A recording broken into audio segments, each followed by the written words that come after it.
ngayon si Jack andyan sa... Tapos ko lang maligo si Jack andyan sa labas na wild. Ganito yung aking sitwasyon kay...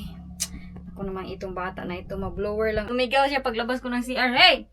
Hey! Ali! Mama! Ka pa ng sleeper. Dali! Ali! Get inside, mama! Dali! Wala. Jack? Uy! Hey! Hey! Okay na siya. So, mag-blower muna ako kay ang aking buhok. Sobrang basa. Tapos, ay, nako. Grabe ka busy ko. Uy, kay ako lahat. Si Jack talaga. As in, grabe. Makasupasok lang ako ng CR. Mag-wild na. Magligo lang ako. Mag-CR lang ako. Mag-wild. Ako lang talaga yung naglili. Hi! Andiyan na bata diya? Hi! Andiyan na bata? Ha? Ang ganda pa ganito yung bahay mo ba? Ganda-ganda ng view. Sobrang maliwalas lang. Wala kang maiisip na madami. Nakaka-relax ka sa lahat ng mga pinagdaanan mo in the past few weeks. Ang mga lahat ng stress nakakalimutan mo. Hindi talaga ako nagsiselfone. Ngayon lang. Kaya nag-i-edit. Kailangan kong mag-edit. Pero last few days talaga. Ilang days na kami dito. Wala. Hindi ako nagsiselfone talaga. Dada! Busy man yung isa dito oh. Pinasyal ko yung mga bata makakita ng dagat. Ayan oh, magaganda yun oh. I think yan is dyan na talaga nakatira yung iba. Masyal kaming tatlo kay si Jack natutulog. Iniwan lang namin si Jack. Yeah? Was it? Tara, pasyal muna tayo. Saglit kay while nandito pa kami yung mga bata kawawa ba nandun lang always sa loob ng bahay kulong. So dito naman tayo. Huh? They're just staying home. Yeah. Ayaw niya sumama. Are we still going? Or no? Yeah. Wala, ang daming blackberry dito lang. Ayan ay. Pero hindi pa siya hinog. Ayaw niya sumama. Bored daw siya. Nag-iba na talaga si Jessica ay. Hindi na siya kagaya dati na gusto niya lang sama-sama. Ano na talaga siya, independent na. Kay last time, sabi niya, pwede i-close mo yung aking kwarto. Ayaw niya daw may mga tao. Gusto niya mag-alone-alone time. Hala, ang ganda dito oh. Sana nagdala kami ng drone na makikita to dito lahat. Ito oh, ito yung sabi ko sa inyo na pwedeng bilhin. Tapos pwede ka dito tira. Ay, nira na ko. Dito lang pala ang ocean. As the ocean lang. Brown. Do you want to go closer or just here? Huh? I just want to go just here. Okay. Pupunta din doon. Wala na gid itong aking mga anak. Iba na yung trip sa buhay. Last time, ito yung in-expect namin na ito yung namin. Kay 500 ba yung binayad? Akala What namin. does that say? Ha? You're not allowed there. No ball games allowed in this area. Oh. Wala man. Ganyan lang. Hindi naman blue. Hindi blue yung ocean nila. In there? Yes. No balls. Here. This area here. I think the people that lives here don't like the balls. Maganda dito na area oh. Pero malamig. Yes.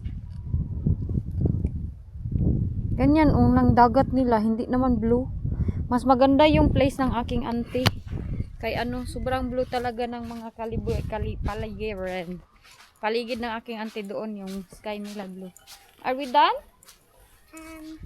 Huh? I thought you said you can look at the beach. That's the beach. Huh? That's the beach. That's it. Ay, maglakad tayo ng konti. Ayaw niya. Dito tayo oh. You want to go there? Huh? You want to go there for a while? Maganda yung area nila. Private, no parking. Wala, makabalik pa kaya tayo nito, Jenny? Baka saan na tayo nagsusuok, Jennifer? O niya, di na natin alam saan na tayo. Saan kaya ang nito? Ha? What's over here? That's not the beach. This one is the beach area. Go, Cow. Go.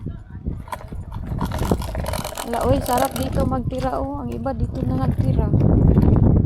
Maka-relax talaga. Hindi ko maiisip yung lahat ng mga iniisip sa bahay. As in, siya, refreshing. Refreshing sa utak. Wala kang iniisip na mga problema-problema. Yes? But which way is the Nandito na kami. Ayan yung ocean, oh. Karagatan. Ang nakapalibot nito, puro mga bahay-bahay na mga ganito. Ala, dati, wala pa yan dyan dati, oh. May bago na ngayon. Dati, ano pa, ito pa lang dito na line. Sobrang dami nang natayo ngayon. That's it, Nak. Do you wanna go back? It's boring, no? Boring man dito pala. Itong mga ganito ba sa atin sa Pilipinas, maganda na yung ganito natin na ano. Mga ganito, di ba? Ang daming uso ngayon yung mga napo-fold lang na mga bahay. Affordable lang dito, sobrang mahal. Monthly mo pa siya bayaran, 200, 300, 500. Mas iba talaga sa atin sa Pilipinas, uy, compare dito. Kaya di din ako masisi ng which way ibang is the nga. caravan? Ha? We're lost now. Come on, quick. Kay maybe Jack crying. Doon yung pinakamaganda, oh. Yun. Malalaki na bahay yun talaga doon. Dito. Dati nag-akyat na kami ng mga bata doon. If you remember, nakapunta kami doon. Maliit pa lang yun si Jenny. Good morning. Maga ko today. Ito yung ating itsura dito. Nakapagligpit-ligpit ako dito kagabi. Kaya medyo okay to siya dito tignan. So, merong nagsabi sa akin na bakit daw hindi ko magawa iwan yung kaya nagbasa-basa ako ng comment. Meron ding mga nag-email sa akin. Bakit daw hindi ko kayang, alam niya na, dalhin yung mga bata sa Pilipinas na mag-isa na ako lang daw. Dalhin ko na lang daw yung mga bata mag-isa doon. Yung kami lang, ay, parang blur. Hindi ko daw kaya na ako lang mag-isa. Dalhin ko yung mga bata sa Pilipinas. Ano pa daw ang point na nandito pa daw kuno ako na hindi man daw ako tinatrato ng maayos. So guys, ang dahilan niyan is hindi ko pwede silang madala-dala na ako lang na walang consent yung papa ng mga bata. Kasi pag walang consent yung papa ng mga bata, makasuhan ko kidnapping. Kakasuhan ako ng kidnapping pag walang consent. Kasi last time nung umuwi ako kasama si Jack is meron yung consent sa galing sa kanya, may letter yun, pero hindi naman hinanap ng embassy. Pero this time medyo sensitive kasi yung mga nangyayari, lalo na baka galing pa lang ako sa kulungan. Baka makulong ako, balik kulungan ako niyan. Okay. Pwede ako, ilak mas dyan. Pwede ako, kasuhan ako, kidnapping. Saon na lang hindi makasuhan na naman tayo. Dami na tayong kaso dito. Hi. Morning. Hi siya sa akin, hi siya sa niya. Hi. Hi. Morning. So, magbihib-bihib lang ako kay ito. Ang mga bata, importante na hindi sila makuha sa akin. Oy, chuchuman. Importante na, hindi tayo mag-ingat-ingat tayo, hindi tayo makasuhan ulit kayo. Makasuhan na naman tayo. Galing na biya akong kulungan. Ay, chuman akong bago na. Ito na ito. Titi ka ba? Titi ikaw? Titi ka, babi?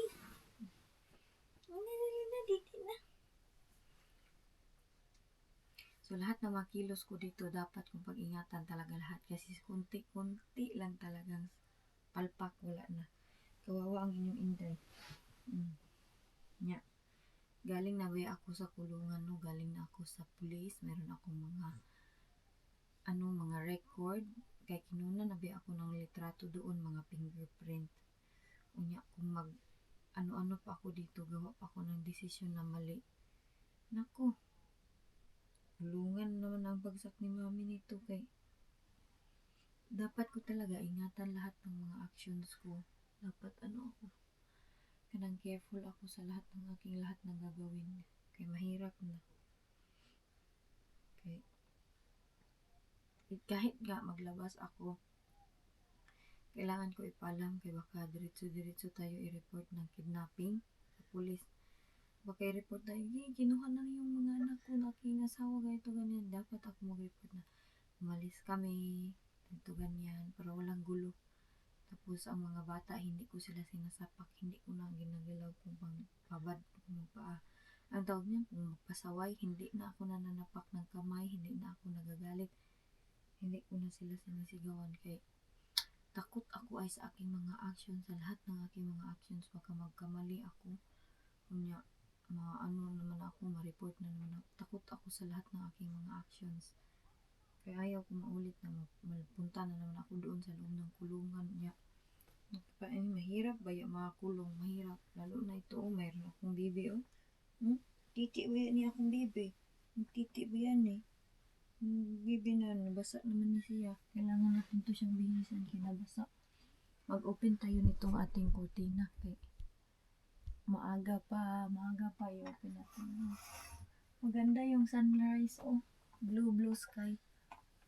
Yung labas. Dito yun sa ganda ng view. Ang isa dito, Didi, early in the morning, baby na bididi. Ang baby ni mami na didi. Ang pada didi, ta didi.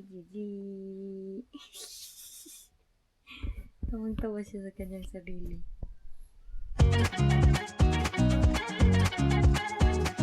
Nobody told me to settle down. Late nights, don't get around. But there's something